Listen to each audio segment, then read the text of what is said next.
किसी भी देश या किसी भी क्षेत्र मींस रीजन की जियोपॉलिटिक्स को समझना हो या कयास लगाना हो कि आगे जाकर कैसे इनकी पॉलिसीज में डिफरेंस आएगा, तो आप कभी भी उस देश के पुराने फैसलों को ना देखें, क्योंकि हालात बदलते हैं तो प्रिंसिपल्स भी चेंज होते हैं।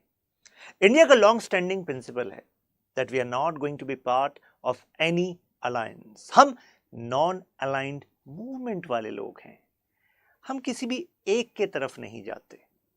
लेकिन क्या इसका मतलब यह है कि अपनी अलायंस भी नहीं बना सकते? इस इशू को बिल्कुल बेस से जानेंगे। सबसे पहले समझते हैं मिलिट्री अलायंस का क्या मतलब है। इसको कलेक्टिव डिफेंस के नाम से भी जानते हैं। आसान भाषा में मतलब यह हुआ कि मान लीजिए सारे जो सर्कल्स हैं, दीज आर सम नेशंस, और यहां पर एक अदर देश है, हो सकता है बहुत बड़ा और ताकतवर देश हो किसी एक के तुलना में। अगर इसने इस पर अटैक किया किसी एक पर और ये सारे देश एक हो जाएं, कहें कि हमारे हथियार हमारी फोर्सेस सब इसके साथ हैं और अब रिप्लाई दें इसको, तो मुझे बताइए अगर केवल ऐसी अलायंस बन जाए तो आपको नहीं लगता कि इसकी हिम्मत नहीं होगी कि किसी भी एक पर अटैक करे? अब ऐसा मैकेनिज्म हमने नेटो के रूप में यूरोप में देखा। यूएस ने कोशिश करी, अरे इंडिया एशियन नेटो भी हो सकता है, साथ आ जाओ हमारे, लेकिन हमने उस पर हामी नहीं भरी। राइट? यह है कलेक्टिव डिफेंस, यानी कि अगर किसी भी एक पर अटैक किया गया तो आपके रिसोर्सेज पूल हो जाएंगे और आप अटैक कर देंगे। अब इंडिया क्यों नहीं पार्ट बना? इंडिया का कहना है कि हम ऑप्शंस ओपन रखना चाहते हैं। अगर नेटो का पार्ट बनते हैं तो उसका मतलब यह है कि रशिया के खिलाफ जाते हैं, क्योंकि नेटो का बेसिस क्या है? Against Russia. And why would India go against Russia even if US is saying NATO का पार्ट बन जाओ, चाइना को सबक सिखा देंगे। हमें पता है चाइना को सबक सिखा देंगे, ये कोई बात नहीं है।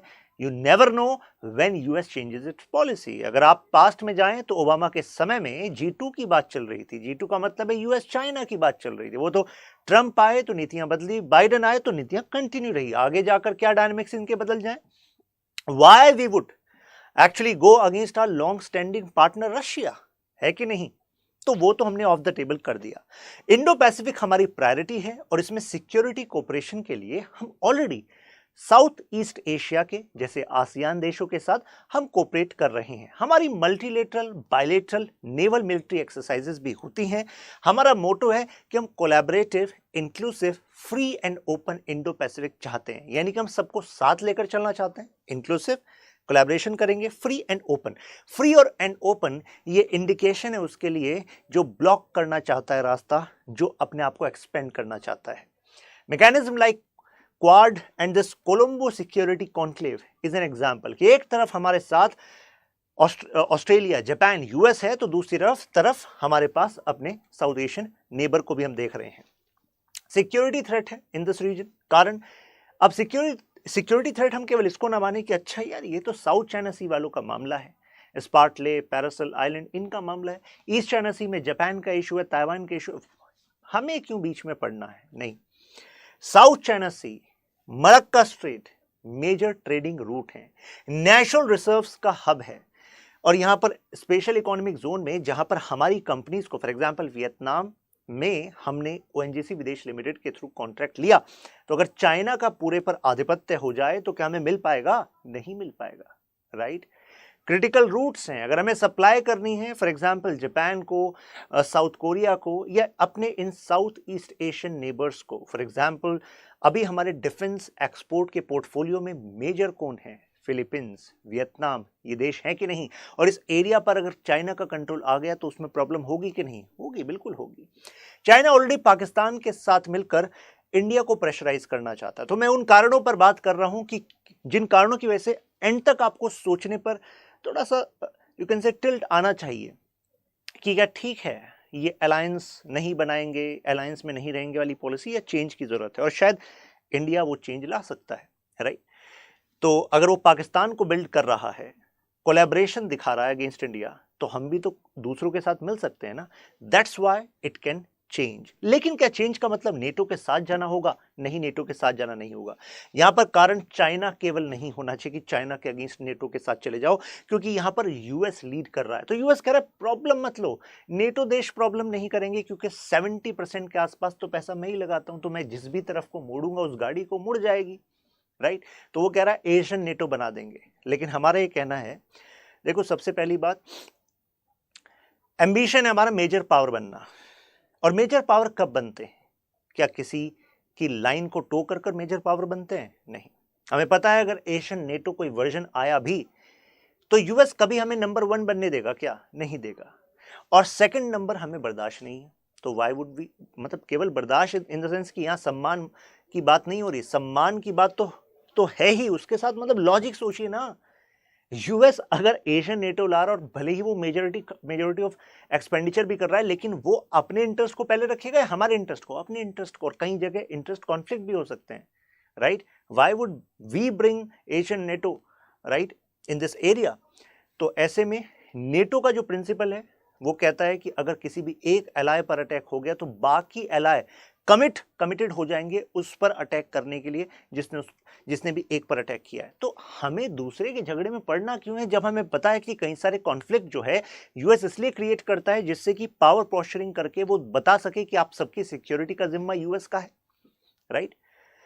अब हमें अगर पता है कि अलायंस तो ठीक है, एन ऑप्शन हो सकता है, Asian NATO is not an option, NATO के साथ हमें नहीं जाना, तो करे क्या? तो अपनी एक नेटो बना लो। नेटो नाम नहीं रखेंगे ऑब्वियसली, यानी कि मिलिट्री अलायंस अपनी बन सकती है। देखिए, हमेशा हमें आगे 10 साल, 15 साल, 20 साल और वर्स्ट पॉसिबल सिनेरियोज के बारे में सोचकर चलना पड़ता है जब भी देश की सुरक्षा की बात आती है, राइट। तो यानी कि आसियान कंट्रीज को साथ लेकर ना, सिक्योरिटी एंड डेवलपमेंट का दोनों का सीधा कनेक्शन है। यानी कि अगर भारत को डेवलप होना है तो सिक्योरिटी पर खर्च करना होगा, और हमारे साथ लाइक माइंडेड पार्टनर्स जिनके साथ हमारे इंटरेस्ट ओवरलैप करते हैं लाना होगा। तो इंडिया और आसियान यहाँ पर लॉजिकल पार्टनर बन सकते हैं, यहाँ पर प्रैक्टिस में हम ला सकते हैं। देखिए, मैरीटाइम रीजन पे हमारे इंटरेस्ट सेम है, इकोनॉमिक ग्रोथ पर हमारे इंटरेस्ट सेम है। इसके लिए ऑलरेडी हम देखिए आसियान डिफेंस मिनिस्ट्रल मीटिंग कर रहे हैं, बायलेटरल, मल्टीलेटरल, नेवल और मिलिट्री एक्सरसाइज चल रही है।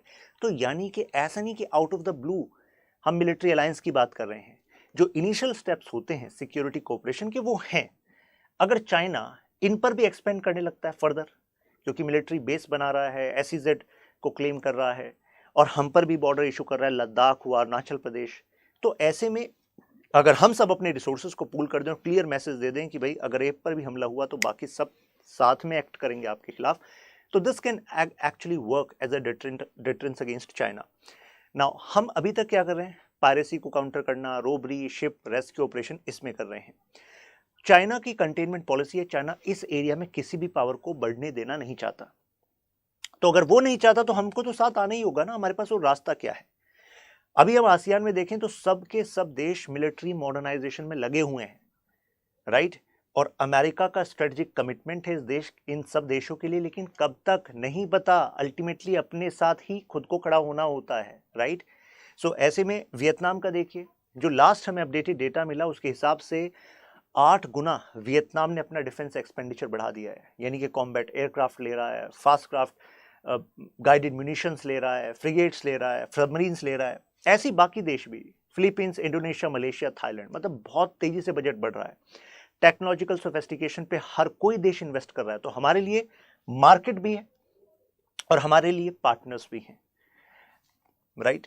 तो यहां पर अब चाइना को ये टिट फॉर टैट में तो बैलेंस कर नहीं सकते, राइट। अगर वियतनाम को धमकी देगा और वियतनाम कहेगा अच्छा मैं टिट फॉर टैट करूंगा, कैसे कर लोगे आप? हकीकत में रहना जरूरी है, राइट। तो अगर आप अपने आप खड़े होकर काउंटर नहीं कर सकते, लेकिन अगर आपके साथ इंडिया खड़ा हो जाए, साथ में 10 देश खड़े हो जाए, तो अब तो चाइना की मजबूरी बनेगी कि नहीं बनेगी? Because it's not about military then, it's about economy as well, right. India already Atmanirbhar Bharat पर इन्वेस्ट कर रहा है। तो ऐसे में अगर हम कंबाइन कर लें अपने रिसोर्सेस को और हम एक्सपोर्ट यहाँ पर करते ही हैं, अगर मिलिट्री अलायंस बनती है तो ऐसे में हम यहाँ पर ज़्यादा एक्सपोर्ट कर पाएंगे कि नहीं कर पाएंगे? क्योंकि ये अब ज़्यादा वास्ता रखेंगे हमारे डिफेंस इक्विपमेंट से, है कि नहीं? ऑलरेडी हमारी सरकार ने अचीव किया है यहाँ पर कि हम स्ट्रेटेजिक कॉम्प्रिहेंसिव स्ट्रेटेजिक पार्टनरशिप की तरफ जा रहे हैं। तो यानी कि comprehensive strategic partnership, it is among the highest level of partnerships, right. और पीआरसी यानी कि पीपल्स रिपब्लिक ऑफ चाइना को पुशबैक करने के स्टांसेस आसियान दिखा चुका है। हमने इंफ्रास्ट्रक्चर बिल्ड बहुत तेजी से करना स्टार्ट कर दिया है अपने बॉर्डर पर, क्योंकि अगर आप लीडर बनना चाहते हैं तो सबसे पहले आपको दिखाना होगा कि हम खुद को भी सुरक्षित रख सकते हैं और आपके लिए स्टैंड भी ले सकते हैं। तो by these examples India is going to show that. हमने सीधे तौर पर कह दिया कि सीसीपी, चाइनीज कम्युनिस्ट पार्टी, सबसे पहले आपको रेस्पेक्ट करना होगा वन इंडिया पॉलिसी को। अगर आपने इसमें कुछ गैप किया, वन इंडिया पॉलिसी यानी कि अरुणाचल का नाम मत लेना, लद्दाख का नाम मत लेना कि इंडिया का पार्ट नहीं है, तो अगर आपने ऐसा किया तो फिर आपका जो वन चाइना पॉलिसी है ये तो साइडलाइन होगा ही होगा, और जो मिलिट्री अलायंस वाला पोस्चरिंग है वो हमें करना होगा, राइट। कंक्लूजन ये निकला कि अल्टीमेटली हम सभी देशों को पता है कि हमारे अपने अधिकारों की बात है, अपनी फ्रीडम की बात है। हम हिस्ट्री और कल्चर, ट्रेडिशन से जुड़े हुए देश हैं, right. This common idea of Buddhism and so many medieval history and you can say ancient time के historical connections हैं हमारे। तो ऐसे में हमारे पास सॉफ्ट पावर और हार्ड पावर दोनों का एक जबरदस्त कॉम्बिनेशन है जिसका हमें इस्तेमाल करना चाहिए। अब इस पे एक क्वेश्चन बन सकता है, examine the need of collective defence mechanism entering into south east Asia. तो मुझे लगता है कि अब आपको क्लैरिटी मिली होगी कि क्यों साउथ ईस्ट एशिया में एक मिलिट्री अलायंस की जरूरत है। ये वीडियो आज बन रही है, लेकिन हो सकता है कि आज से 5 साल बाद, 4 साल बाद इस वीडियो में करी गई बातें और ज़्यादा रिलेवेंट हो जाएं। हो सकता है भारत इस पर काम करे और फॉरेन पॉलिसी चेंज हो। और लोकतंत्र में बड़ी ताकत है, अगर हम हाईलाइट करते रहेंगे कुछ इश्यूज़ को तो डिफरेंट इंटेलेक्चुअल्स भी इस पर बात करेंगे, फॉरेन मिनिस्ट्री भी इस पर बात करेगी, और इसी तरीके से फैसले होते हैं। फिर मिलते हैं, ख्याल रखिए, जय हिंद। यहाँ पर आपको पता है शशांक त्यागी फॉर यू टेलीग्राम ग्रुप में अपलोड कर दूंगा पीडीएफ, यही मेरा इंस्टाग्राम है, एंड त्यागी लाइव आपका डिस्काउंट कोड है, और सेल ये एंड होने वाली है। तो मेन बात यह है कि आपको क्लास में एडमिशन ले लेना चाहिए, बेस्ट कोर्स है, तैयारी शुरू कर देनी चाहिए।